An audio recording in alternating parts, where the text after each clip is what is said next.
Hi, my name is Mary. I'm a recovering alcoholic. My last drink was on June 5th of 2012. I never say that's my sober date because I didn't feel sober. The next day was my meeting, and I didn't feel sober then. I've been in the rooms of Alcoholics Anonymous for over 30 years, but I was one of those people who does that half-measure thing. When I picked up my last drink, I wasn't talking to people. I was going to lots of meetings. I was doing probably 2 and 3 meetings a day.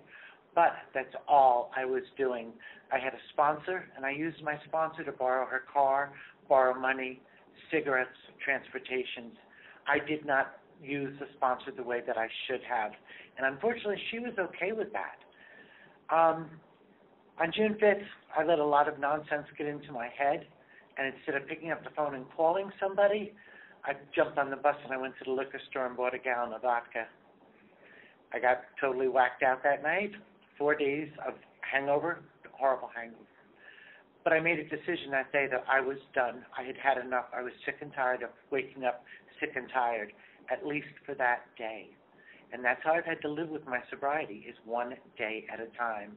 I tell everybody my sobriety is the most important thing in my life. Nothing and nobody comes between me and my sobriety. I have cut people out of my life, including my own younger brother. When I decided to get sober almost 5 years ago, he was a very active alcoholic. I knew I could not be around him. He had been my party buddy at one time. And I knew I had to kick him out of my life. So I stopped calling him. I stopped going to his home. The only time I would see him was at the rare family gatherings. And I made sure that he was on one side of the room and I was on the other side of the room. And I just watched him. And I was looking in a mirror and I was looking at myself because everything that he was doing, I had done. Just about 2 years ago, that brother was diagnosed with cancer. And we had just lost my brother-in-law 6 months prior to that.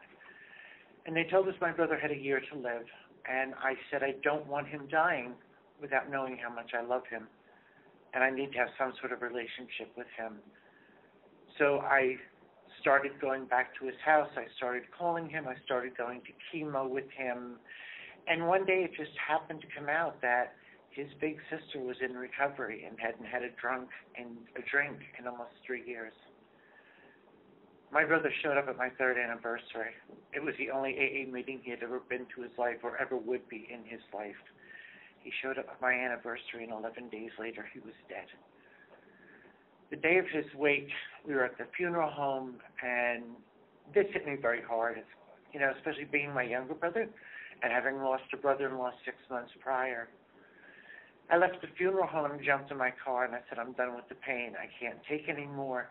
And I pulled up in front of a liquor store. And my first thought was I was going in to get that bottle. And just as I went to open the car door, my phone rang. I didn't recognize the number, and probably any other time I wouldn't have answered it because of the situation. I'm just coming from my brother's wake. I'm not going to talk to anybody. But I picked up the phone, and there was nothing there. I said hello a couple of times. I got nothing.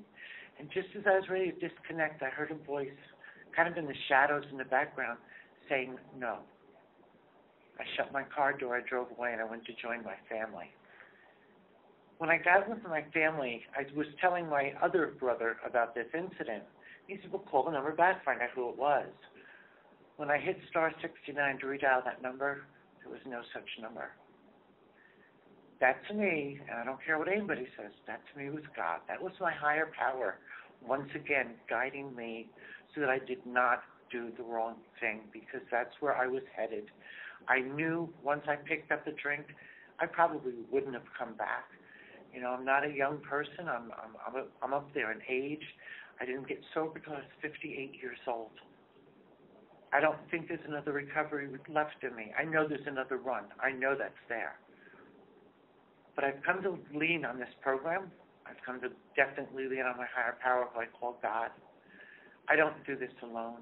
I am so grateful to this program. And not only saved my life, it gave me my life. Thank you.